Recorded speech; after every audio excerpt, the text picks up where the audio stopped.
34절부터 52절까지 한 절씩 교독하겠습니다. 이것이 내게 쌓여 있고 내 곳간에 봉하여 있지 아니한가. 그들이 실족할 그때에 내가 보복하리라. 그들의 환난 날이 가까우니 그들에게 닥칠 그 일이 속히 오리로다. 참으로 여호와께서 자기 백성을 판단하시고 그 종들을 불쌍히 여기시리니 곧 그들의 무력함과 갇힌 자나 노인자가 없음을 보시는 때로다. 또한 그가 말씀하시기를 그들의 신들이 어디 있으며 그들이 피하던 반석이 어디 있느냐. 그들의 재물의 기름을 먹고 그들의 전제의 재물인 포도주를 마시던 자들이 일어나 너희를 돕게 하고 너희를 위해 피난처가 되게 하라. 이제는 나 곧 내가 그인 줄 알라. 나 외에는 신이 없도다. 나는 죽이기도 하며 살리기도 하며 상하게도 하며 낫게도 하나니 내 손에서 능히 빼앗을 자가 없도다. 이는 내가 하늘을 향하여 내 손을 들고 말하기를 내가 영원히 살리라 하였노라. 내가 내 번쩍이는 칼을 갈며 내 손이 정의를 붙들고 내 대적들에게 복수하며 나를 미워하는 자들에게 보응할 것이라. 내 화살이 피에 취하게 하고 내 칼이 그 고기를 삼키게 하리니 곧 피살자와 포로된 자의 피요 대적의 우두머리의 머리로다. 너희 민족들아 주의 백성과 즐거워하라. 주께서 그 종들의 피를 갚으사 그 대적들에게 복수하시고 자기 땅과 자기 백성을 위하여 속죄하시리로다. 모세와 눈의 아들 호세아가 와서 이 노래의 모든 말씀을 백성에게 말하여 들리니라.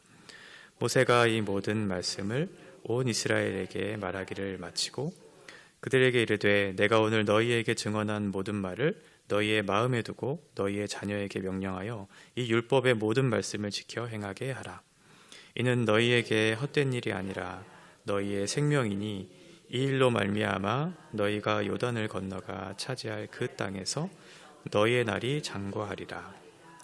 바로 그날에 여호와께서 모세에게 말씀하여 이르시되 너는 여리고 맞은편 모압 땅에 있는 아바림 산에 올라가 느보 산에 이르러 내가 이스라엘 자손에게 기업으로 주는 가나안 땅을 바라보라. 내 형 아론이 호르산에서 죽어 그의 조상에게로 돌아간 것 같이 너도 올라가는 이 산에서 죽어 내 조상에게로 돌아가리니 이는 너희가 신광야 가데스의 무리바 물가에서 이스라엘 자손 중 내게 범죄하여 내 거룩함을 이스라엘 자손 중에서 나타내지 아니한 까닭이라. 같이 읽겠습니다. 내가 비록 내가 이스라엘 자손에게 주는 땅을 맞은편에서 바라보기는 하려니와 그리로 들어가지는 못하리라 하시니라. 아멘. 오늘은 모세의 노래가 마무리되고 있는 내용인데요. 모세의 마지막 노래 부분과 모세의 죽음을 예고하는 장면입니다. 그동안 하나님께서 모세에게 찾아오신 그 하나님이 어떠하신 분인지가 이 노래 속에 아주 잘 담겨져 있습니다. 우리가 앞에서 보았지만 창조주 하나님, 그분은 이 만물을 창조하신 하나님이시다.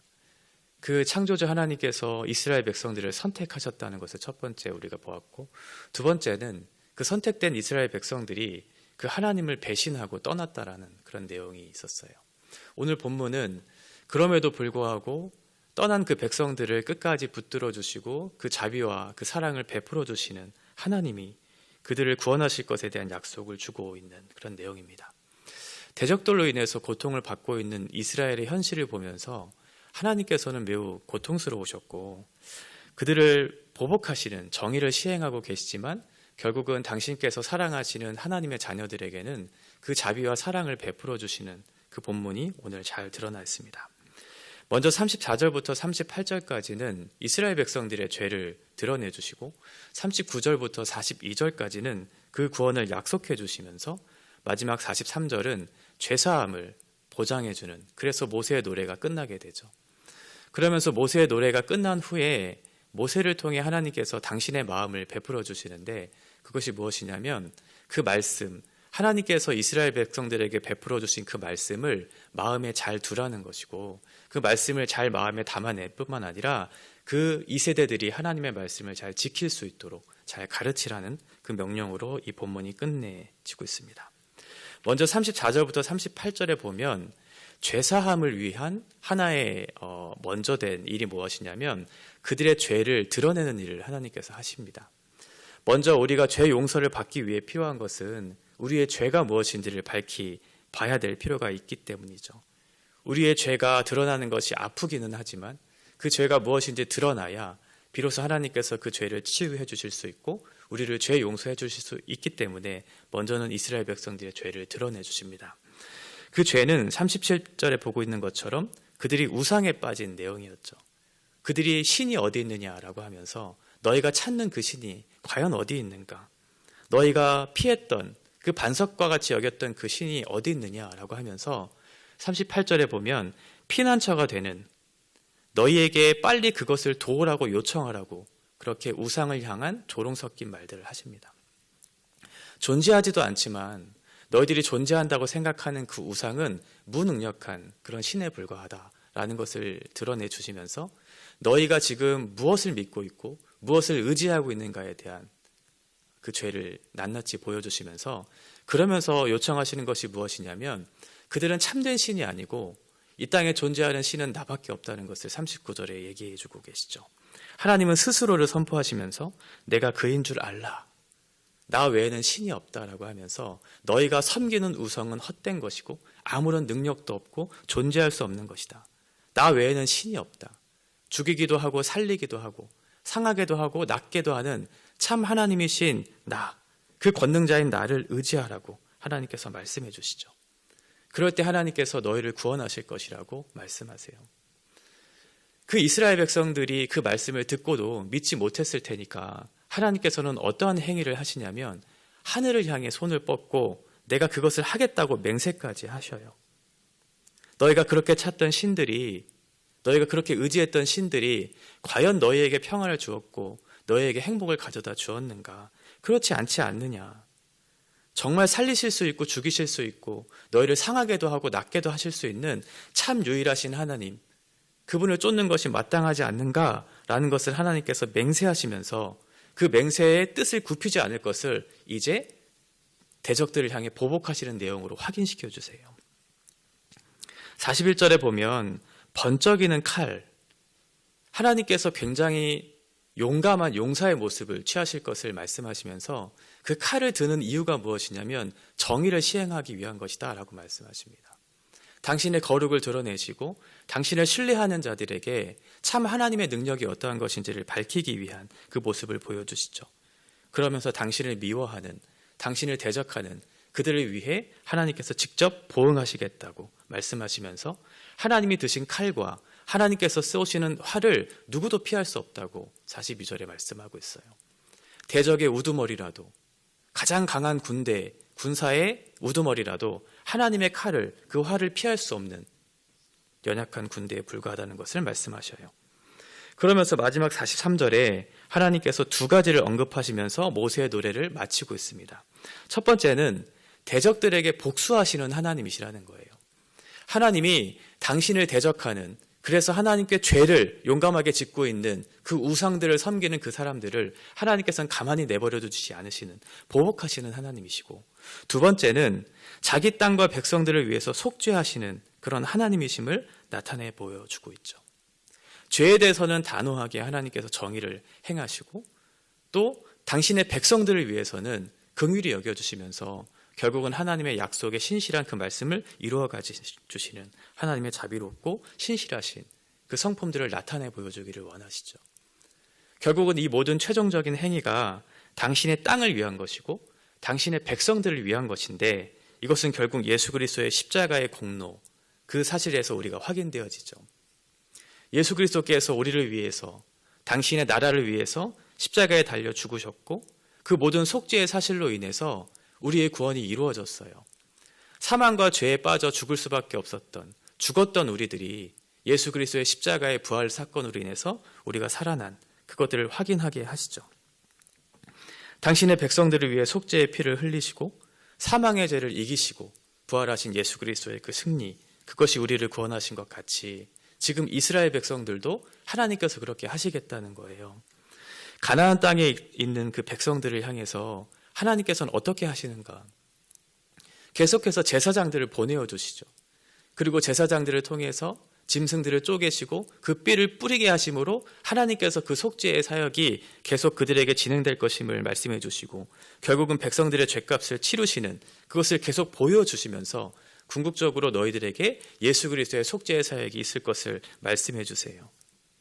예수 그리스도의 보혈로 우리에게 그 피를 바르심으로 우리를 용서해 주시고 우리의 죄를 덮어주시고 우리의 의를 입혀주셔서 하나님의 당신의 자녀로서 삶을 살게 하시는 거죠.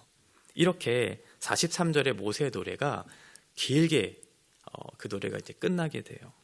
그런데 한 가지 문제가 생겼습니다. 그것이 무엇이냐면, 지금 이 말씀을 듣고 있는 이 세대들이 이 말씀에 대한 아무런 감정이 없었다는 거예요.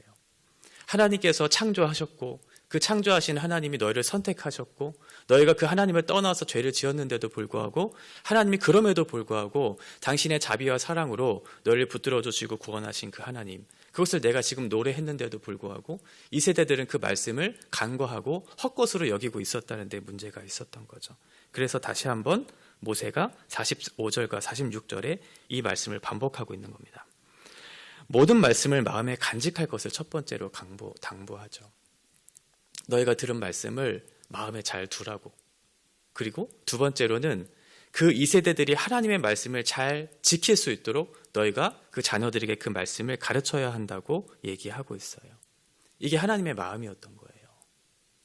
그 패역한 백성들을 향해서도 하나님은 끝까지 포기하지 않으시고 심판을 유보하시면서 당신의 백성들이 당신께로 돌아오기를 원하는 마음을 이 말씀을 통해서, 이 노래를 통해서 우리에게 들려주고 있는 거죠. 그 말씀을 마음에 두어라. 너희 자녀들에게 그 하나님의 말씀을 행할 수 있도록 그 말씀을 잘 가르쳐라 라고 그렇게 얘기하고 있어요. 왜냐하면 47절에 얘기하고 있는 것처럼 이것은 헛것이 아니기 때문에, 이것이 우리에게 생명의 말씀이기 때문에 그렇다는 거죠. 하나님의 말씀을 떠나서는 우리가 살 수 있는 사람들이 아니라는 것을 모세가 다시 한번 강조하면서 얘기해주고 있어요. 이 말은 이스라엘이 그동안 하나님의 말씀을 헛것으로 여겼다는 반증이기도 하죠. 광야를 지나면서 하나님께서 먹이시고 입히시고 날마다 말씀해 주시는데도 불구하고 이스라엘 백성들은 그 하나님의 말씀을 헛것으로 여겼고 다른 신들을 쫓으면서 우상을 숭배하면서 그 신들이 우리를 지켜줄 것이라고 그렇게 착각하면서 유일하신 하나님의 능력을 간과하고 하나님의 그 손길을 거부하는 일들이 있었기 때문에 이 말들이 반복되고 있는 거죠. 우리의 역사를 통해서도 우리는 확인할 수 있잖아요. 이스라엘 백성들이 하나님의 말씀을 들었는데, 하나님의 도우심을 받았는데 여전히 그 하나님을 배반하고 배신하고 신뢰하지 못하는 일들이 우리 가운데 있었다는 것을, 또 우리들에게도 있다는 것을 우리가 확인할 수 있죠. 왜 그렇게 이 세대들이 모세가 마지막으로 노래하고 있는 장면을 간과하면서 헛것으로 여겼을까요? 그 이유는 간단하죠. 마지막 45절과 46절에서 모세가 하나님의 마음을 당부했던 그것이 그 이스라엘 백성들에게 없었기 때문에 그 2세대들이 하나님의 말씀이 그렇게 소중하지 않다고 생각했던 거예요. 그 말씀을 마음에 담아두지 않았기 때문에. 1세대들이 하나님의 말씀을 마음에 담아두지 않았고 말씀을 마음에 담아두지 않았으니까 그 말씀이 삶으로 흘러갈 수가 없고 그 삶으로 나타나지 않으니까 당연히 2세대들이 그 말씀을 보면서 하나님이 살아계시다고 피부에 와닿지 않았던 거죠. 그래서 모세가 당부하고 있는 거예요. 하나님의 말씀을 마음에 두어라. 그리고 그 말씀을 마음에 두어서 너의 삶으로 나타내라 라고 말씀하고 있는 거죠. 우리가 하나님을 부르고 있고 하나님을 예배하고 있지만 그렇다고 해서 우리의 자녀들이 우리의 모습을 통해서 하나님을 볼 수 있는가? 그렇지는 않죠. 아무리 우리의 말로 그 하나님이 살아계시다고 얘기하고 우리가 예배 현장 가운데 나온다고 해서 우리 아이들이 피부로 정말 하나님은 살아계시구나 그렇게 느낄 수는 없어요. 우리 안에 하나님의 말씀이 머물러서 그것이 내 삶 가운데 역사에서 우리의 삶 가운데 흘러나와서 그것이 사람들에게 증명되어졌을 때 비로소 그것이 살아있는 하나님의 말씀이고 하나님께서 살아있다는 것을 그들로 알게 하겠죠. 우리가 귀로 듣는 것, 아무리 그것을 듣는다 할지라도 그것이 우리의 마음속에 깊이 들어오지 않는 이유는 무엇이냐면 그것은 얼마든지 누구든지 할 수 있는 것이기 때문에 그래요. 그런데 하나님의 말씀이 우리의 마음속에 담겨지고 우리의 삶 가운데 드러나는 것은 아무나 할 수 있는 것이 아니죠. 지금 이 세대들은 그것을 보지 못했기 때문에 하나님의 말씀을 듣고도 헛것으로 여기고 아무런 감정을 느끼지 못했던 거죠. 우리는 어떻게 살아야 할까요? 모세가 이 세대들에게 말했던 것처럼 먼저는 우리의 구원의 노래를 부를 수 있어야 되겠죠. 모세가 경험했던 창조하신 하나님과 우리를 구원하신 하나님, 우리를 끝까지 돌보시고 자비와 사랑을 베풀어 주신 그 하나님이 우리의 마음속에 담겨지면 우리도 모세와 같이 노래할 수 있잖아요. 우리도 그런 노래를 해야 되겠죠. 그것이 하나님께서 우리에게 맡겨주신 책임입니다. 모세는 비록 가나안 땅으로 들어가지는 못했지만 이스라엘 백성들 2세대들을 향해 그 모세의 노래를 통해 하나님이 어떠하신 분인지를 들려주었고 느보산에서 멀리 가나안 땅을 바라보면서 그곳에서 하나님께서 어떻게 역사하실 것을 바라보았어요. 믿음의 눈으로 바라본 거죠. 우리도 마찬가지로 하나님의 말씀, 그것이 우리의 마음속에 담겨지고 노래하고 뿐만 아니라 그것을 위해서 붙잡고 기도하고 우리 2세대들이 하나님의 약속의 땅에서 어떻게 살아갈까를 기대하는 마음으로 바라보는 믿음의 눈으로 그들을 위해 기도하는 그런 일들이 우리 가운데 있어야 되겠죠.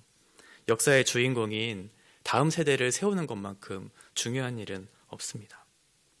창조 주시고 구원 주시고 우리를 돌보시는 그 하나님을 우리의 입술로 우리의 노래로 그들에게 전해야 할 책임이 우리 가운데 있다는 사실을 기억하면서 우리 가운데 그 말씀이 머물 수 있도록 그리고 그 말씀이 머물러 있는 것으로 그치지 않고 우리의 삶으로 그것을 담아내고 드러낼 수 있도록 그래야 우리 다음 세대들이 우리의 노래를 귀담아 들을 수 있기 때문에 그래요.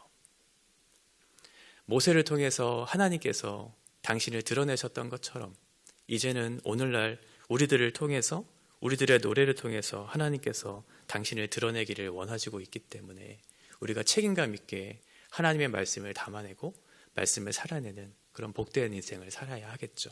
그래야 다음 세대들이 그 말씀을 귀담아 듣고 그 노래를 귀담아 듣고 하나님은 정말 살아계시는 우리의 하나님이구나 라는 것을 깨달을 수 있기 때문에 그렇습니다. 거룩한 책임감을 가지고 오늘도 하나님의 말씀을 잘 담아내고 우리의 삶으로 잘 녹아내는 그런 복된 인생들을 사는 하루가 되기를 바랍니다.